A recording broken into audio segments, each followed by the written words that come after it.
Hello friend, welcome to dotnet coder clues. और आज मैं आप लोगों को एसक्यूएल सेलेक्ट वेयर क्लाउज के बारे में बताने जा रहा हूं, और इसे हम लोग एसक्यूएल वेयर क्लाउज भी कहते हैं। तो अगर अभी तक आपने हमारे चैनल को सब्सक्राइब नहीं किया है तो रेड कलर का सब्सक्राइब बटन को प्रेस करके आप हमारे चैनल को सब्सक्राइब कर लें। और नए नए वीडियोज़ के नोटिफिकेशन के लिए हमने डिस्क्रिप्शन बॉक्स में कई सारे लिंक दिए हुए हैं, तो आप वहां पे जाके चेक कर सकते हैं। तो चलिए सबसे पहले एसक्यूएल वेयर क्लाउज होता क्या है ये समझते हैं, और फिर हम लोग एसक्यूएल सर्वर में इसको कैसे यूज करते हैं तो इससे हम लोग प्रैक्टिकली भी समझेंगे। तो सबसे पहले वेयर क्लाउज जो है ये एक कीवर्ड है। वेयर एक कीवर्ड है एसक्यूएल सर्वर में। दूसरा, ये सेलेक्ट स्टेटमेंट में हम लोग यूज करते हैं वेयर क्लाउज को, और यह एक ऑप्शनल है जिसे हम लोग मतलब यूज कर भी सकते हैं, नहीं भी यूज कर सकते हैं। ये डिपेंड करता है कि हम लोगों को वेयर क्लाउज यूज करना है या नहीं यूज करना है सेलेक्ट स्टेटमेंट में। तो वेयर क्लाउज कैसे वर्क करता है, और वेयर क्लाउज तो the where clause allow us to fetch record from a database table that meets a specified condition। Where clause database से रिकॉर्ड को फेच करता है on the basis of condition. हम जो भी कंडीशन वेयर क्लाउज में देते हैं उसके बेसिस पे हमारे पास डेटा को फिल्टर करके और डेटाबेस से फेच होके रिजल्ट आते हैं। तो चलिए हम लोग इसको एक एग्जांपल से समझते हैं। सपोज आपके ऑफिस में 20 एम्प्लॉय हैं और हम उस एम्प्लॉय को बुलाना चाहते हैं जिसका नाम पंकज हो। तो यहाँ पे हम क्या कर रहे हैं, टोटल एम्प्लॉय में से फिल्टर कर रहे हैं पर्टिकुलर कंडीशन के बेसिस पे जिसका नाम पंकज हो वही आए। तो इसी तरीके से वेयर क्लाउज का यूज होता है कंडीशन के बेसिस पे डेटा को फेच करके लाता है। या सपोज आपके फैमिली में 10 मेंबर्स हैं, तो जिसका नाम रमेश है तो वो आए। इसका मतलब ये हुआ कि हम पर्टिकुलर कंडीशन के बेसिस पे डेटा को फेच करके लाते हैं। डिफिनेशन से समझते हैं तो इसको हम लोग इस तरीके से भी कह सकते हैं, the structure query language uses the SQL where clause for the data filtering based on the applied condition.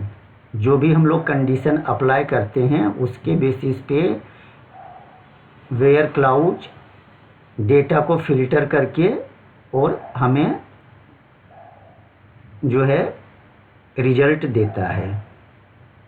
इसे हम लोग बेसिकली कहाँ पे यूज करते हैं, तो सेलेक्ट स्टेटमेंट में हम लोग यूज करते हैं, अपडेट में यूज करते हैं, एंड डिलीट स्टेटमेंट में यूज करते हैं। तो बेसिकली ये commonly used in select, update and delete statement. अब सिंटैक्स ऑफ वेयर क्लाउज हम लोग देखते हैं। तो सबसे पहले select column name 1 comma column name 2 dot dot, आपको जो भी जितने भी कॉलम लेने हैं टेबल में वो कॉलम का नाम आप जो है सेलेक्ट स्टेटमेंट में रखेंगे। फ्रॉम टेबल नेम, किस टेबल से आपको लेना है, एंड वेयर कंडीशन, जो भी कंडीशन आप रखना चाहते हैं। Suppose name is equal to Rakesh, suppose gender is equal to female. तो इस तरीके से हम लोग कंडीशन। चलिए अब हम लोग मैं यहाँ पे एम्प्लॉय टेबल का एक एग्जांपल लिया हुआ हूँ। इसमें employ ID, first name, last name, age, gender, salary, location and column, ये सारे कॉलम्स हैं। और हमारे पास इसमें कई सारे रिकॉर्ड डेटाबेस में इंसर्ट हुए हैं एम्प्लॉयज टेबल में। अब इसी टेबल में हम लोग क्वेरी का यूज करते हैं, तो हम लोग चलते हैं एसक्यूएल सर्वर में। यहाँ पे हम लोग आ गए हैं एसक्यूएल सर्वर पे। अब यहाँ पे हम लोग वन बाय वन कई सारी क्वेरी को देखेंगे, वेयर क्लाउज का कैसे यूज करते हैं। तो सबसे पहला जो हम लोग एग्जाम्पल यहाँ पे देखने जा रहे हैं वेयर क्लाउज का यूज करने का, वो है select all columns from the employees table where first name Thomas, या जिसका फर्स्ट नेम थॉमस हो। तो चलिए सबसे पहले हम लोग क्वेरी में ही देखते हैं। सेलेक्ट, यहाँ पे हम लोग सारा कॉलम ले रहे हैं, तो स्टार फ्रॉम हमारा एम्प्लॉइज टेबल है, एम्प्लॉइज वेयर फर्स्ट नेम जिसका थॉमस है, तो वेयर फर्स्ट नेम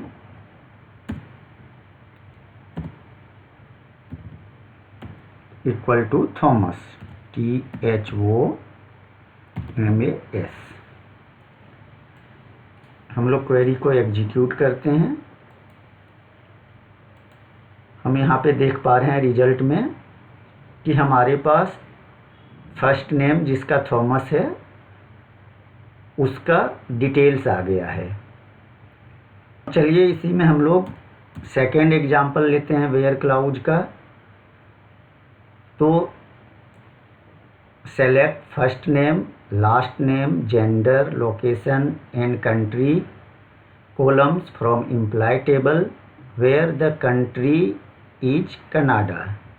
तो जिस एम्प्लॉय का कंट्री कनाडा है उसका first name, last name, gender, location and country को फेच करके हम लोग डेटाबेस से देखना चाहते हैं। तो यहाँ पे कंडीशन हम लोगों ने क्या लगाया है, कंट्री इज कनाडा होना चाहिए। चलिए हम लोग क्वेरी में देखते हैं। Select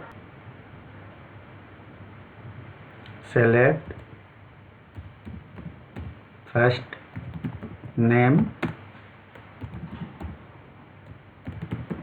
last name,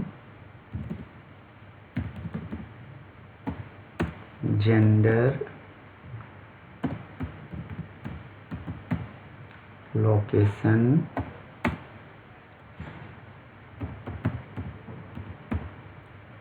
country,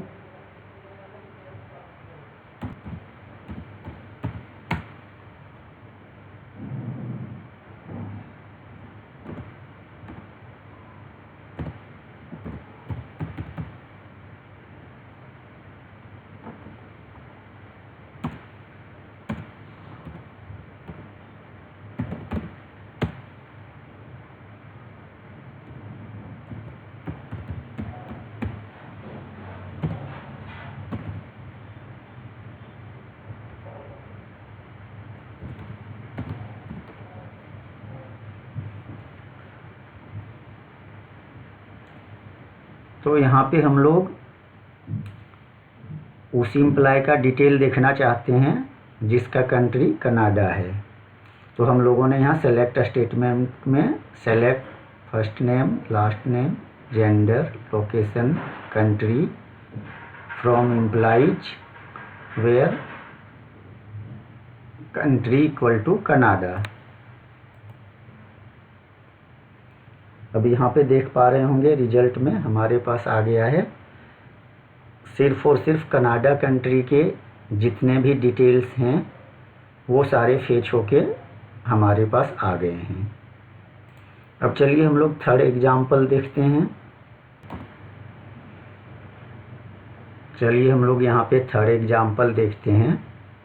third example में हम लोग एम्प्लॉय टेबल से first name, last name, gender, location and country को लेते हैं और जिसका कंट्री कनाडा है एंड लोकेशन टोरंटो हो उसी एम्प्लॉय के रिकॉर्ड को दिखाए।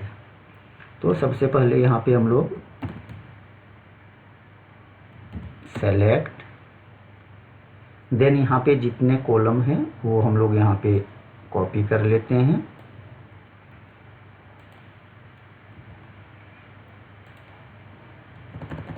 और यहाँ पे हम लोग कॉमा से सेपरेट कर लेते हैं। वेयर फ्रॉम टेबल इम्प्लाइज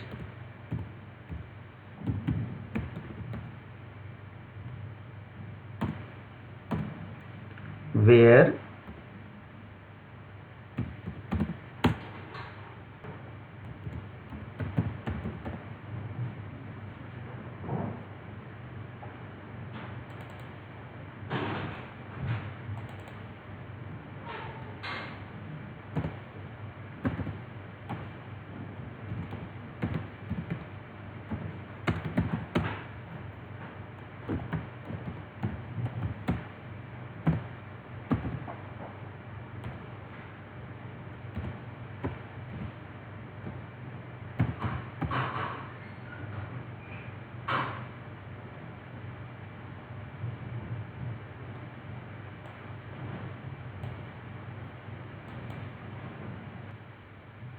यहाँ पे हम लोग रिकॉर्ड को वेयर क्लाउज के साथ फिल्टर किए हुए हैं, जिसमें जिसका कंट्री कनाडा हो एंड लोकेशन टोरंटो हो उसी एम्प्लॉय के रिकॉर्ड को दिखाए। यहाँ पे आप रिजल्ट देख पा रहे हैं, हमारे पास country Canada and location Toronto के जो भी एम्प्लॉय हैं उसके रिकॉर्ड को हम यहाँ पे देख पा रहे हैं। हम लोग फोर्थ एग्जाम्पल में यहाँ पे देख पा रहे हैं, हम उस एम्प्लॉय के रिकॉर्ड्स को फेच कर रहे हैं जिसका जेंडर मेल हो। तो हम लोग यहाँ पे सेलेक्ट कर रहे हैं एम्प्लॉय टेबल से first name, last name, gender, location and country, where gender equal to male. अब हम लोग यहाँ पे क्वेरी को एग्जीक्यूट करते हैं। अभी आप यहाँ पे देख पा रहे हैं कि जितने भी रिकॉर्ड हमारे पास फेच होके आए हैं एम्प्लॉय टेबल से, उसमें जिसका जेंडर मेल हो वही रिकॉर्ड सारा जो है हमारे पास एम्प्लॉय टेबल से फेच होके आया है। इसी तरीके से हम लोग आगे का क्वेरी, फिफ्थ क्वेरी देखते हैं, फिफ्थ एग्जाम्पल देखते हैं वेयर क्लाउज का। फिफ्थ एग्जाम्पल में हम लोग एम्प्लॉय टेबल से first name, last name, age, gender and country column को सेलेक्ट करते हैं, और एज ग्रेटर देन 25 ईयर जिस एम्प्लॉय का है उस एम्प्लॉय के डेटा को हम लोग डेटाबेस से रिट्रीव करते हैं एम्प्लॉय टेबल से। तो यहाँ पे हमारे पास सेलेक्ट स्टेटमेंट में first name, last name, gender,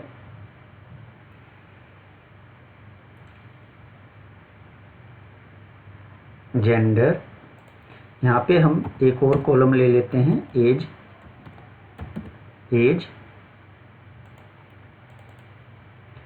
gender,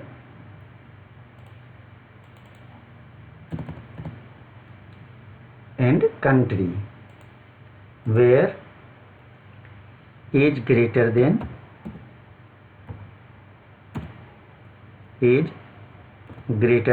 25 year. तो हम उस एम्प्लॉय के रिकॉर्ड को देखना चाहते हैं जिसका एज ग्रेटर देन 25 ईयर हो। अब आप यहाँ पे देख पा रहे हैं हमारे पास सिर्फ वही एम्प्लॉय के रिकॉर्ड आए हुए हैं जिसका एज ग्रेटर देन 25 ईयर है।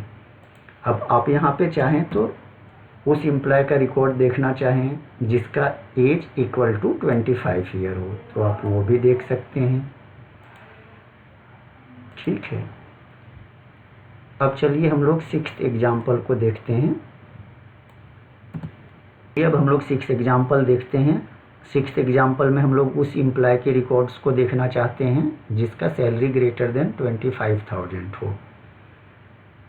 तो हम लोग सेलेक्ट स्टेटमेंट में first name, last name, then हमारे पास जेंडर सेलेक्ट करना है, देन सैलरी सेलेक्ट करनी है,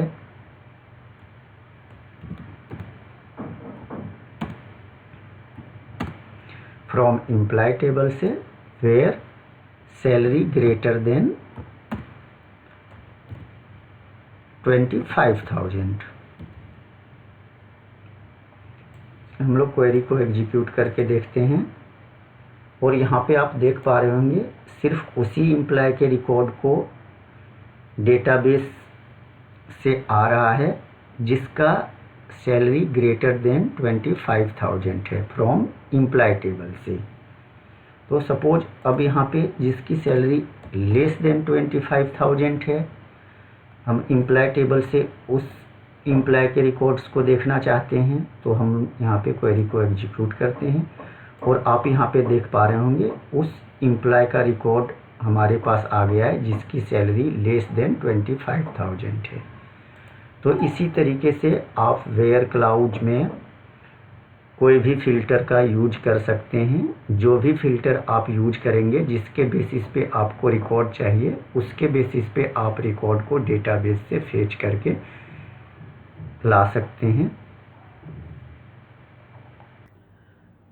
thank you for watching this video. और आप ज़्यादा से ज़्यादा लाइक, शेयर एंड सब्सक्राइब करें।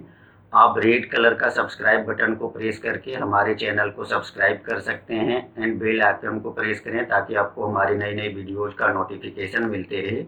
और आप ज़्यादा से ज़्यादा फेसबुक, ट्विटर, व्हाट्सएप पे शेयर करें इस वीडियोज़ को ताकि उन तक ये वीडियो पहुंचे जिन्हें इस तरह के इन्फॉर्मेशन और वीडियो ट्यूटोरियल की ज़रूरत है। और आप हमें कमेंट बॉक्स में कमेंट करके लिख सकते हैं आपको ये वीडियोज़ कैसा लगा। Thank you for watching. Have a great day.